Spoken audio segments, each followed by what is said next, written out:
àwọn ìlànà tuntun mìíràn rèé o tí Tani Olohun ní láti tẹ̀lé tí ó bá fẹ́ bọ́ pátápátá nínú ẹ̀sùn ìbanilórúkọjẹ́ àti dídáná sun Kùránì tí wọ́n fi kàn án.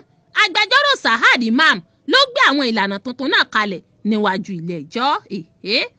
Lọ́jọ́ Ajé Monday ọjọ́ 17 oṣù kọkànlá ọdún 2023 yìí ní ìgbẹ́jọ́ lórí ẹ̀sùn ìbanilórúkọjẹ́ tí gbajúmọ̀ oníṣẹ̀ṣe nì Abdulazeez Adégbọlá tí ọ̀pọ̀ mọ̀ sí Tani Olohun tún wáyé ní ilé-ẹjọ́ Upper Area Court Ìlọrin olú ìlú ìpínlẹ̀ Kwara. Èyí ni ìgbẹ́jọ́ àkọ́kọ́ tí yóò wáyé lẹ́yìn tí wọ́n ti yọ̀ǹda rẹ̀ kúrò ní àhámọ́ ọgbà ẹ̀wọ̀n lẹ́yìn tí wọ́n gba béèlì rẹ̀. Ohun tí ìgbẹ́jọ́ ọjọ́ Ajé Monday náà dálé lórí ni bí Tani Olohun yóò ṣe bọ́ nínú ẹ̀sùn tí wọ́n fi kàn án náà pátápátá tí kò sì ní sí ẹ̀sùn kankan lọ́rùn rẹ̀ mọ́.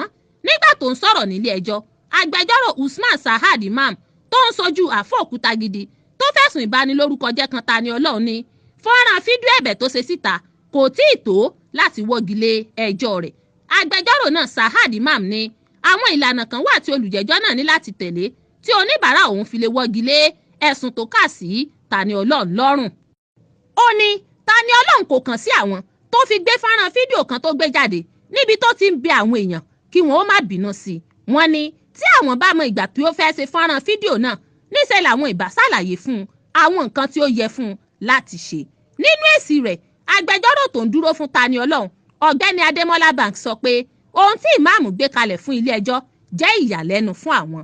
Banks ṣàlàyé pé àwọn méjèèjì ti jọ fẹnu kò ṣáájú pé tí Tani Olohun bá gba òmìnira tán yóò ṣe fídíò síta láti fi tọrọ ìdáríjì.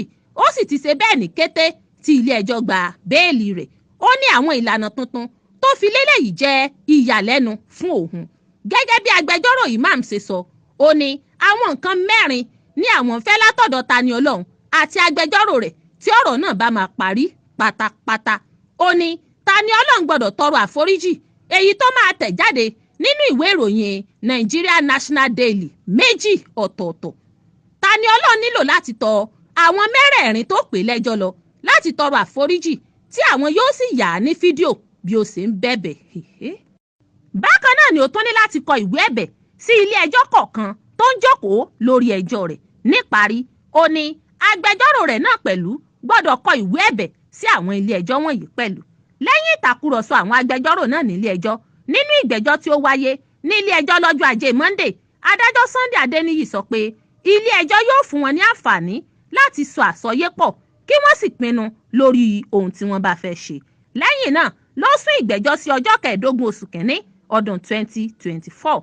Àfọ́ Òkútagidi tí ó jẹ́ olùpẹ̀jọ́ nígbà tó ń bá àwọn oníròyìn sọ̀rọ̀ lẹ́yìn ìgbẹ́jọ́ náà, ó ní lótìítọ́ ni òun ti gba ẹ̀bẹ̀ Tani Olohun lórí fọ́nrán fídíò náà, ṣùgbọ́n ohun gbogbo kù sọ́wọ́ àwọn agbẹjọ́rò òun nítorí àwọn ló mọ ohun tí ó tọ́ tí ó sì yẹ láti ṣe lábẹ́ òfin.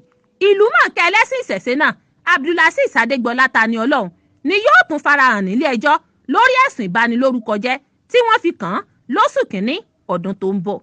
Ilé ẹjọ́ Upper Area Court ní Ìlọrin olú ìlú ìpínlẹ̀ Kwara ní ìgbẹ́jọ́ náà yóò sì ti wáyé níwájú onídàájọ́ Sunday Adéníyì.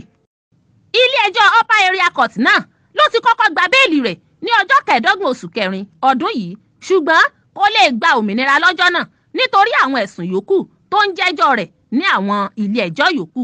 Ní 30 ọjọ́ oṣù kẹwàá ní adájọ́ magistrate Muhammad Ibrahim fún ọkùnrin oníṣẹ̀ṣe náà Tani Olohun ní béèlì lórí ẹ̀sùn ìbanilórúkọjẹ́ tí wọ́n gbé ka iwájú rẹ̀.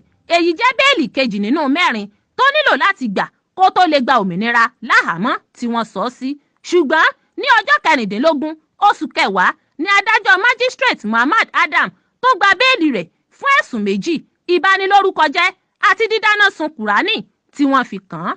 Àti ìgbà yìí ní Tani Olohun ti kúrò láhàámọ́ ọgbà ẹ̀wọ̀n tí wọ́n fi sí, àmọ́ tí ìgbẹ́jọ́ rẹ̀ sì ń tẹ̀síwájú.